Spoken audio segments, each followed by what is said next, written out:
Welcome, everyone. We are live, and it is Monday yet again. I was talking to someone yesterday, and I keep telling you guys, these topics come out of everyday conversations. And this person was mentioning, that they're changing things and, you know, becoming their best selves. And as I was responding, it just came out of my mouth because that's what I heard in my head. Change is quite like moving from caterpillar to butterfly. Now, a lot of us are afraid of change because we think change is unknown. But remember, you're the one who decides what you want to become. So you shouldn't be afraid of what you want to become. That's one part. But the other part is this. As a caterpillar, you are crawling. As a caterpillar, you are crawling. So the change to become the butterfly means that you move from crawling to flying. So what is it that you want in your life? Do you want to remain crawling or do you want to fly? So then if you want to fly, you've got to allow yourself to change. And instead of being afraid of the change, allow the very thought of flying to move you forward in your change. That's it. Think about it. You're crawling and then you fly. You might be afraid of flying, but you say, wait a minute. I'm changing from this thing into this thing? Now this is exciting. I am so excited. I can't wait to fly. And then, if you think about it, change happens naturally. We don't have to force change or fake our way through change because that caterpillar, only it knows. You see, only it knows when it is time to go into the cocoon. Only it knows when it is time to go into the cocoon, which tells us that there's something inside of you that tells you and it whispers to you, now is the time. Now is the time to change. So change is self-imposed. Do you understand? Change is self-imposed. So when that happens, then we begin to form this, they call it a chrysalis, this cocoon around ourselves, quite like a dressing room where nobody sees you for a bit. Remember, nobody sees you. Nobody sees. Because it is within, yes, within the chrysalis, within, and the chrysalis is where? Your mind's eye. This metamorphosis begins. So here you are, you're saying to yourself, oh, I really want to change my life. The moment you make that decision, the chrysalis starts to form. And within that chrysalis, you begin to see what you want to become. Now, if you think about it, we've got caterpillars, and they all become something, right? We've got the moth, they emerge with their wings. Of course, we have the butterfly, right? They all emerge with their wings. So the change to go from caterpillar to butterfly is inevitable. To go from that creepy crawly to that thing with wings, it happens naturally once you make the internal decision, right? So what decision are you just sitting on because you're scared or that you're unsure?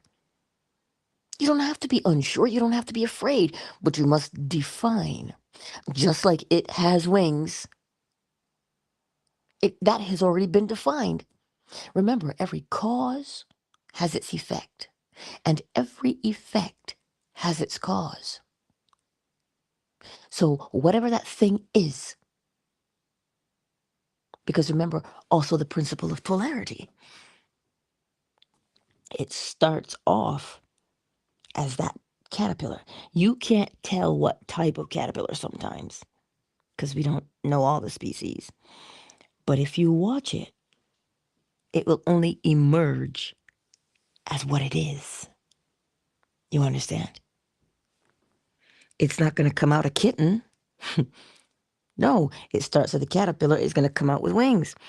So it can only come out as what it is.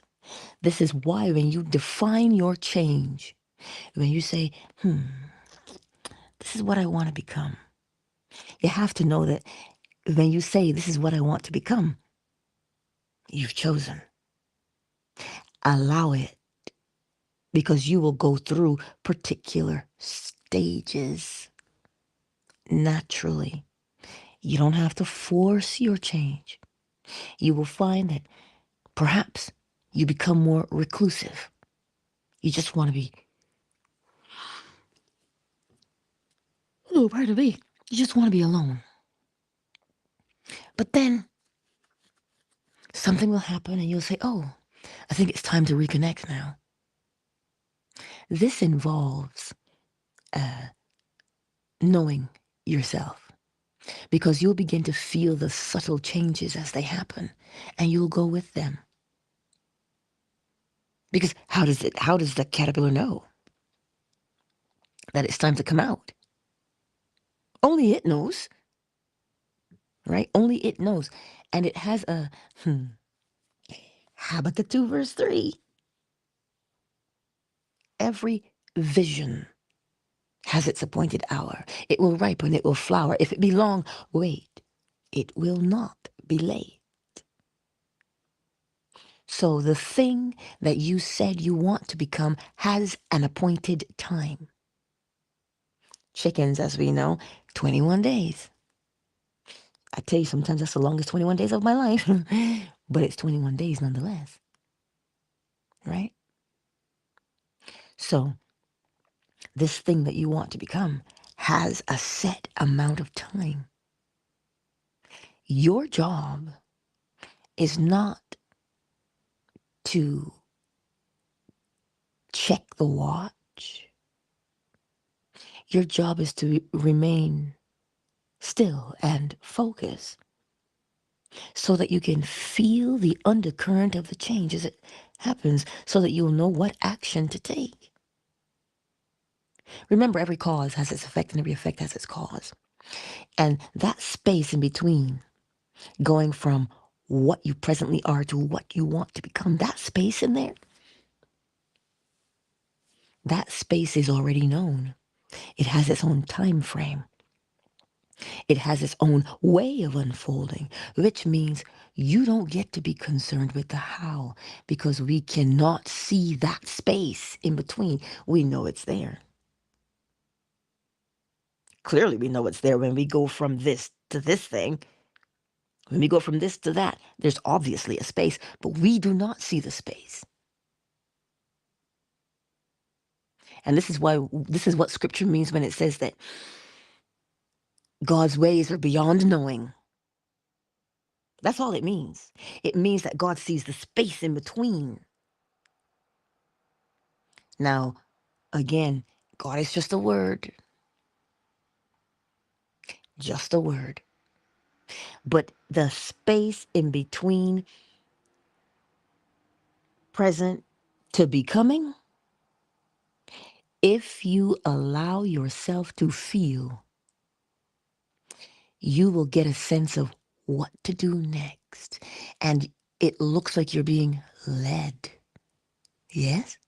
It looks like you're being shown what to do. Every step will have your next phase in it. So when you hear people say trust the process, it means allow the space in between what you are to what you are becoming to naturally unfold. And here's how, quote unquote, one trusts the process. You know that the outcome of that caterpillar is butterfly. You know that the outcome between egg and chicken is inevitable. Whatever comes out of that egg is what's in it. Crocodiles, alligators, don't they lay eggs? Turtles lay eggs. So the turtle is not going to hatch an alligator or a crocodile unless one of those eggs was put in her nest, but it didn't come from her body. What is within is what comes out. So that's why when you decide who you want to become, that is the seed you're planting. That is the egg you're laying. And what is the outcome? The outcome always is what is within is what will show up on the outside. So you see, you just have to know that. You don't have to hope. You don't have to worry. You don't have to fret. You have to know that if I plant corn, I will reap corn. So what is my mental attitude? Then that is the experience I will reap. So when you're moving from caterpillar to butterfly, rest in that. Rest in that knowing, because that is where peace emerges from. Peace is an effect. Well, what's the cause? Knowing what you are becoming is the cause. That's where peace comes from. But instead, what do? We say, I'm looking for peace. It's not loose change in the couch. One does not look for it. You generate the cause. And the effect of peace emerges.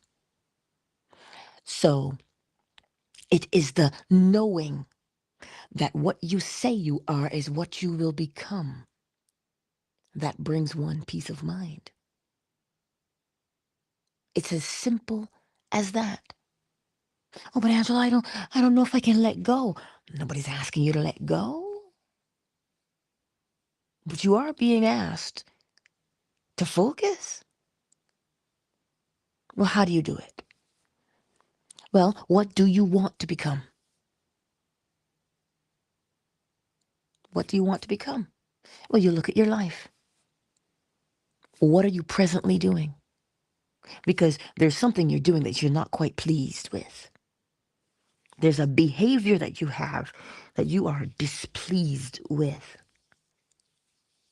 Listen, if that's not you today, it's all right. If you're good, you're good. But if you're dealing with something and you say, man, I keep doing this all the time.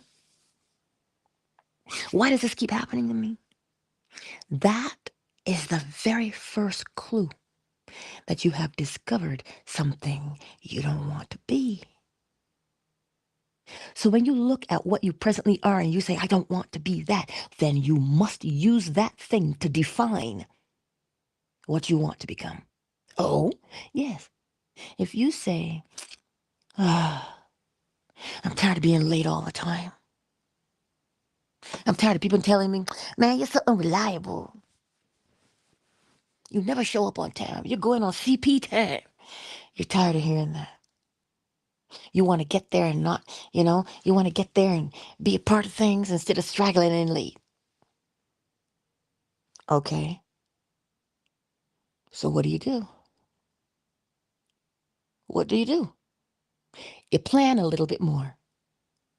The day before your event, make sure your clothes are laid out. Make sure you know what you want your hair to look like. Well, of course. Make sure. Why? So that you can just flow into it. So, in essence, you are learning how to manage yourself, not time. What? Because time keeps on ticking, ticking, ticking, right? Time moves. You can't manage it. You can't speed it up or slow it down. So you can't manage time. What can you manage? Your behavior. So you lay out your clothes and you plan your route. Of course. Well, you know the destination.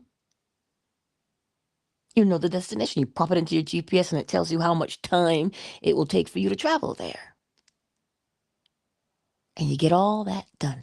You make sure if you're going to a party, my grandmother says, eat before you leave the house. Eh? Because what if there's something that you don't like? Then you're not hungry. Eh? Right? So you plan those things. You set those things out. And I'm telling you, you're going to get there with time to spare. Now, that was only one time. Great, it was one time. You did it that one time. Now, how do you form a habit? By doing the same thing the same way every time. So every time you have an event, you follow the same process because in your mind's eye, you have seen that you're on time. You have heard your friends say, oh, wait a minute, you're on time. That's so not like you. Of course, you can hear them say that. And you can see the look of surprise on their face when you walk in and you're the second one there because you know that one who's always early. So that's what you do. These are practical things. We are practical people. But you're using the principles. You're using the principle of mentalism. You are saying, I am on time. But you're not saying an idle phrase. You're not just spitting out an affirmation. I'm on time. I'm always on time. Nobody has to wait for me. I'm always on time. And you're still late because you've done nothing. The act of being on time, the act of being on time, it is a thing that you do. It's a thing that you do. Because that used to be me. That used to be me. And now I get where I'm going on time. Oh, indeed, I do. Right? So it is practice. So if you say, oh, Angela, I hate being lazy. I got to put away my laundry and it just sits there.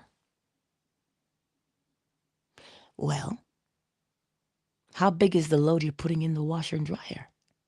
You start small. You put in all these particular colors and you change them from the washer to the dryer. You set your timer for that hour. And when the buzzer goes off, you go down and you get them and they are warm. Yes, they are. They're warm. And because you want to feel the warmth, you fold them and you put them away. Okay, you did it one time. That's nice. Keep doing it now. And what will you do? Make a habit of putting your laundry away when it is done. So that you don't look like you come out of crab mash every time you want to go somewhere because you're picking clothes up off the floor. Again, practical. Because you see your space is tidy. And I learned that from a lawyer at a very young age because I marveled at how clean his desk was. And it had this French lacquer finish, you know, that shiny. And it was just so clean. And I said, how is it that your desk is so clean? And he said, clean desk, clean mind. I can think if my space is clean. If it is cluttered, I am overwhelmed. So he made it a habit that every time he was done with a file, it went where it needed to go. But that did not come overnight. It was practiced behavior. And a funny thing happens. We call habits what? Discipline. So what is discipline then? Practiced habitual behavior. So you see, you are that caterpillar right there, right now, saying, I want to become ... You want to get better at school and remembering and applying what you remember? Well, then that means you say, okay, where do I find the time to study? Look at what you're doing. What are you doing? Why are you not studying? You're not in the mood to study. So then you need to put yourself in the, how do you put yourself in the mood to study? Because God knows school is, school is what it is. You look at the outcome of school. The outcome. What is that desired outcome from school? You're doing it for some kind of an accomplishment. What is it? Now you say, wait a minute. If I apply what I learn, first I have to memorize it. But do I comprehend it? What I don't comprehend, let me put a mark by it so I can talk to my professor. See, these are steps because naturally, if you don't understand, what do? You ask. What is the outcome of asking? Receiving. So if you ask, you will receive the answer. Now, if you receive that answer and you say, well, I still don't get it, you're still asking. So if you're still asking, you're still going to get an answer. And that's how you do these things. And you follow the process because the process naturally unfolds. Because when you say, I don't understand, you're asking for clarification. And the outcome of asking is receiving. That is the natural progression of not knowing, asking. So when you say, I don't know what to do, what do you mean you don't know what to do? You always know what to do. You look at what it is that you're presently doing, and it will show you what to do. So if you say, I'm confused, can you say that to me again? It means you are seeking clarity. So you are naturally going to ask, naturally. And out of asking, the effect of asking is being answered. So see that space between the asking and getting the answer? Sometimes that space can feel daunting, can feel, what if I don't get the answer? Then you have to remind yourself that the outcome of asking is receiving. You have to remind yourself of that. You're not lying to yourself because you would not ask if you did not want to know. So you don't have to say, well, I hope I get the answer. You must get the answer because that is the outcome, right? That is the outcome. So today, what you say you want to become, you will know what action steps to take because it is the only thing you can do is those particular actions that match the desired outcome. But what do? I'm scared. I don't know. What if it doesn't work out? See, you're trying to see the space in between. That's not your job. Your job is to know the outcome. What is the outcome? Well, the outcome of planting is reaping. The outcome of hunger is satisfaction. Of course, is it not? The outcome of being tired, well, you get to rest. Every cause has its effect, and every effect has its cause. So if you say, Angela, I always seem to be arguing. Well, you do? You always seem to be arguing? Well, then, stop for a moment. Where's the argument originating from? Chances are you are having an argument in your mind's eye. What do I mean? This is how we argue in our mind's eye. Oh my God. This person, this heifer, she's so annoying. She gets on my nerves. Why she always gotta be here too? Who she thinks she is? If I see her, I'm gonna give her a piece of my mind. Such a loser. That you haven't opened your mouth to say one word, but you arguing in your head. If she tells me this, I'm gonna tell her that. So as within, so without. It is inevitable that you will argue. So if you want to stop arguing on the outside, stop arguing on the inside. Oh my God, why can't I ever get this right? Why me? Oh, Jesus, take the wheel. Why, Lord? See, we do that.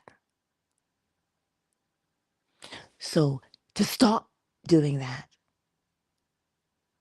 you say, I don't want to argue anymore. I want to be peaceful. And what does peaceful look like? It looks like you're having a good day. Your feathers are not ruffled because you're not allowing things to come in. And if it does, you catch it before it gets too big. And even if you don't catch it, that is not a failure. Try again. First you don't succeed. Dust yourself off and try again, right? You have to try again. Because what you are doing is practicing. What is the outcome of practice? Ow. You get to play it out. So you see, my beautiful friends, that itty bitty caterpillar, depending on its species, will become its winged self. That is its outcome.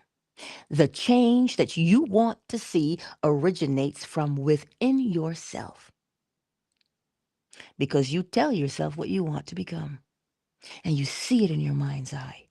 Or, as Neville Goddard so poetically put it, begin to experience in imagination what you would be doing in reality if you were the man or the woman you wanted to be. So, what do you see yourself as? Begin to see it. And there's something that you would be doing that would tell you, yes, I have made it. What is that thing? Only you know, because it originates from within you. This is where you go into your pupa stage, get the larva pupa, no, chrysalis stage. It's polarity. It's polarity. So you're moving through the stages of becoming who you say you are. So then you eliminate fear. Well, how do you eliminate it? Well, not by fighting against it, that's for sure. You eliminate fear by defining the outcome. Because once you know the outcome, which is the effect, then the cause is right there. And it unfolds naturally. So you know that, well, I've said I wanted to be this. So naturally, this pathway is going to open and I'm going to do the things that lead me towards that. Neville Goddard calls it a bridge of incidents. We call it, oh my God, what a coincidence. That's what we call it. So today, my beautiful friends, don't fret. Don't think you cannot become. You just have to make the choice of what you want to become. It is how we garden. The same attitude is required from gardening to living your daily life. You plant what you want to eat. So we always live from the end. We always determine what we want to become, and then the way unfolds naturally, and we take the steps.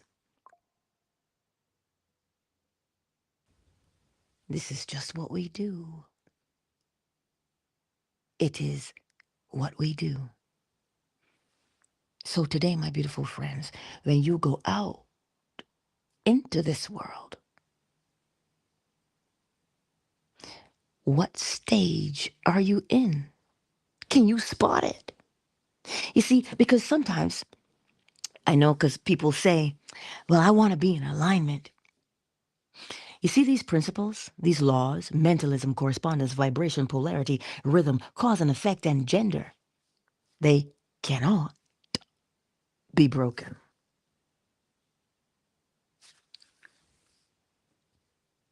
They can't be broken. It doesn't matter what you do, you cannot break them. They were not designed to be broken. So they are what we call immutable, unchanging. So rest in the fact that you are always in alignment. With what? With what you say you are. You can't not be. Your habits will show you who you are every single time.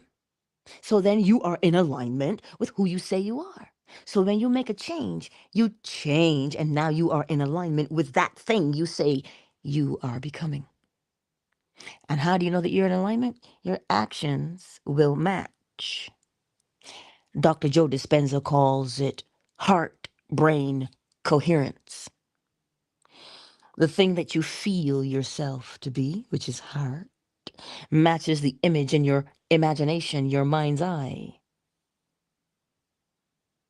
See the word coherence? Co, as within, so without. That is the principle of what? Correspondence. So you are always in alignment with who you say you are. This is why Maya Angelou could say, when somebody shows you who they are, believe them. When they show you, because you will know a man by his habits, or a woman by her habits. So that's how you will know what you're dealing with. And because you know what you're dealing with, you do what naturally? Act accordingly. So you see, you're never out of alignment. Ever. Even if you go to the chiropractor, he snaps you back in. You were in alignment with whatever that thing is that caused you to, quote unquote, go out of alignment. You are in alignment with that. So he realigns you so you could be aligned with what? Health. Okay? You see, we live it every single day. It is all around us. But because we live it every day, we stop seeing it because it's become second nature. Do you understand? It's become second nature to us. So we just live it naturally. That's why the change that you make, you must remain persistent and consistent with it so that it becomes second nature. So you move from thinking about what you want to become and having to remember what you say you want to become and do those things, and you move through polarity from beginning to what you want to become. You're moving through the stages. That is what polarity is. But we think polarity means, for some odd reason, dual. It's not two things. That mango seed only becomes a mango fruit, but it has to move through seed, sprout, sapling, flower, which is the blossom, and then the fruit. So you and I are always in a state of becoming what we say we want to become. You must see the evidence. So the evidence must manifest itself. Oh, what does that mean? So manifestation is the principle of correspondence. As with in, so without. You see, the interior is invisible. But we are designed in such a fashion that we must see on the outside that which is on the inside.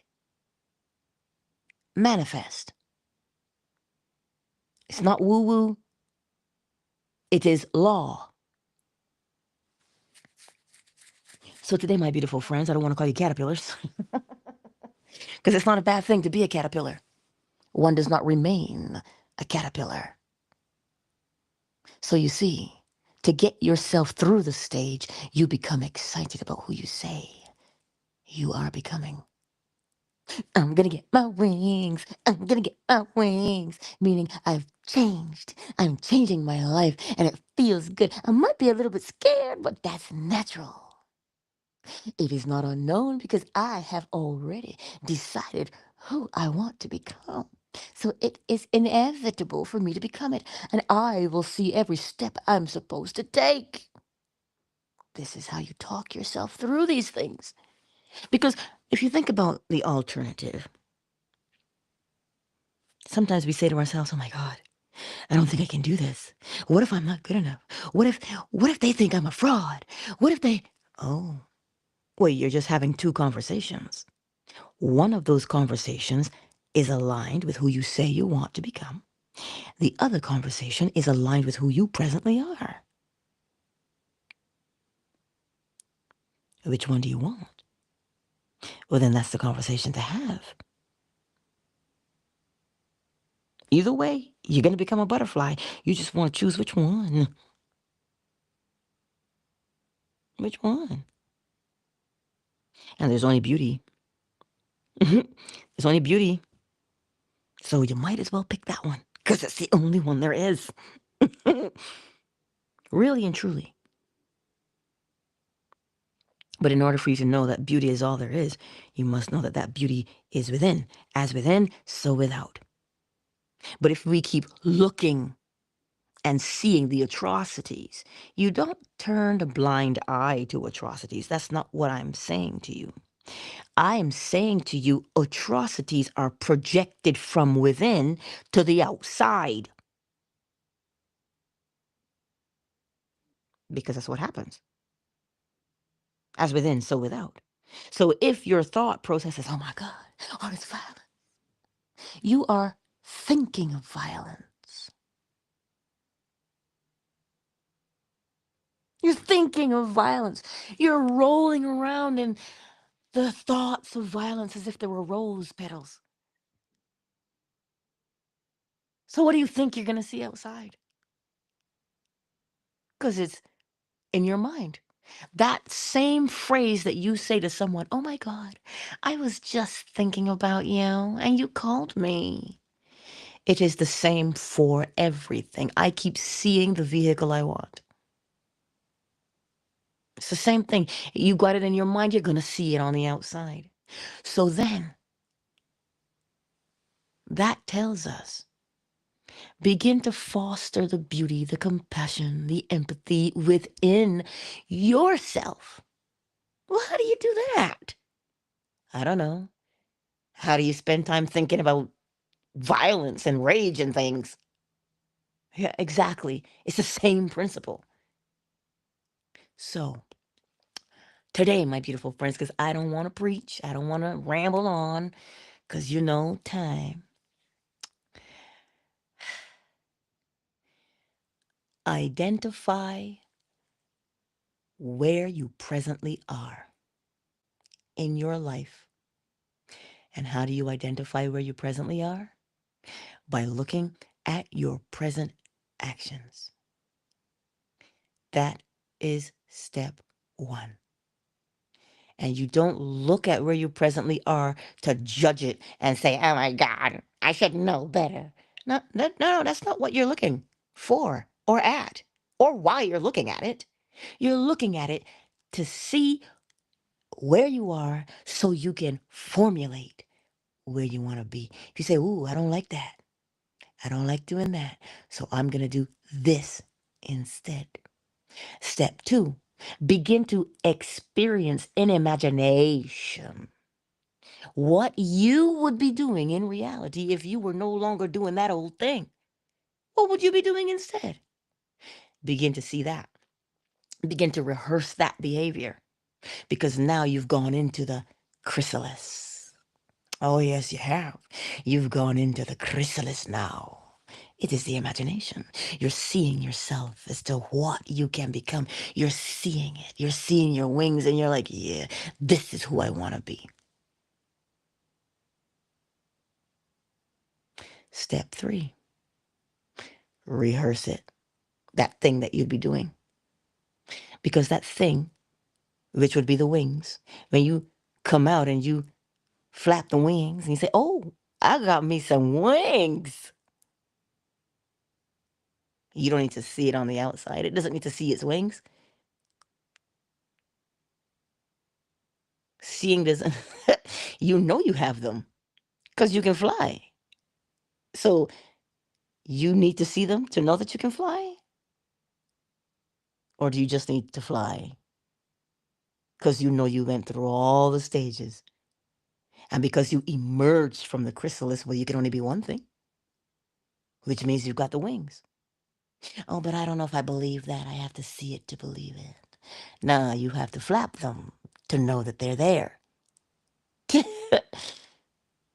So you rehearse and you rehearse that thing that you would be doing. And you know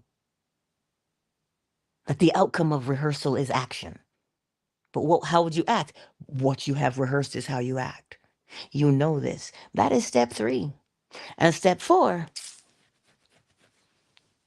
celebrate good times. Come on. That's what we do in step 4. Celebrate the fact that you have accomplished what you set out to do. And then the next thing will emerge for you to change. Of course. Because we are always in a state of becoming. So today, don't think for any reason that you cannot change. Yes, you can. Change is not scary. It isn't. It's not unknown. You have already chosen what you want it to become, so it is known. So relax in that. Relax in that and rehearse. Like my girl. She's rehearsing her lines, her dance steps for the musical that she's going to be performing in. Well, you think it's any different from real life? She has to get up on that stage on Broadway and dance and sing her little heart out. But she must rehearse. She must rehearse. And I bet you anything she can hear the applause. So you've got to do the same. Right? Who's here with us today? And then we're going to go. Because I got to get to work. And I've got a timeline, right? Of how I get myself. Oh, you know what? I didn't pick out my clothes yet because I don't know.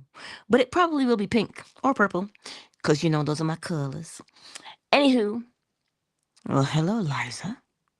Yeah, I see you in these YouTube streets. Hey, girl. It's good to see you. Oh, yes, it is. It is. Well, Twitter, there was somebody on Twitter. Yoda Green was here. But I don't know. Twitter is for the replay game. Who's on fan base? Oh my gosh, this is 2 weeks that I've had to scroll. Has it been longer? It sure feels nice. Let's see who's here. Oh, Ursula, darling, is here. Hello, my sweet. It is good to see you. Ray Ray is in the house. Okay, Z. Hello. Maggie is here. Wait a minute. Where's your sister, Maggie? I see you. And my dear Miss Cretia is here as well. Big Mike is in the house. And Summer Rose is in the house too. And I did not say Miss McQueen. I didn't say Miss McQueen. Because I don't see Miss McQueen. Mm. But anywho, let us go forth on this day, knowing that as a caterpillar, you crawl on your belly. And to crawl on the belly is good for a certain amount of time. Well, clearly it is good for a certain amount of time. But now it is time to take flight, my friends, my beautiful friends. So you must leave the crawling on the belly. You must change. You cannot crawl on the belly indefinitely. Even though the snake does that, when it sheds its skin, new belly, new skin. So we go through the stage of change. Caterpillar, chrysalis, butterfly. And with that, I bid you adieu. And you know I'll see you in the morning right here on YouTube, Facebook, Twitter, fan base. You know I'll see you 7 a.m. Eastern Standard Time. Who knows what we're going to talk about tomorrow? Well, it's got to be lived today. And I don't know what to talk about tomorrow. If you have something you want to suggest, go ahead and we'll talk about that. Because if it's one thing we are here in this space, it's practical so that we can apply what we've learned to our everyday lives. Okay? Countdown initiated. Oh, it's a good thing I popped into the chat. There you are. Miss McQueen is here. I still can't see you, but I know you're in the chat. The app is apping. Listen, it is all good. And that's why I called your name, because I'm so used to seeing you. Anywho, 5, 4, 3, 2, 1. Let's go feed these chickens. I didn't post Biscuit yet, but I will post Biscuit on YouTube. Biscuit has the cutest little crow ever. Well, he's more like a kazoo. He tries, though. He's trying. And funny, Lil Bit never did that. Lil Bit never made a sound other than to crow. Because I remember vividly, because it shocked me. He did not make that same sound at all that both Popcorn and Biscuit have made. He did not do that. Because I had him on the floor in a doggy bed in my room at my old place. And then I heard him crow, and I shot right out of bed, and I was like, oh! And I put him in the closet to buffer the sound. So I know what I'm telling you. He never made that kazoo sound. He crowed. My feller always knew who he was. Oh, my little itty bitty. Yes. Anywho, I love you all. Peace out.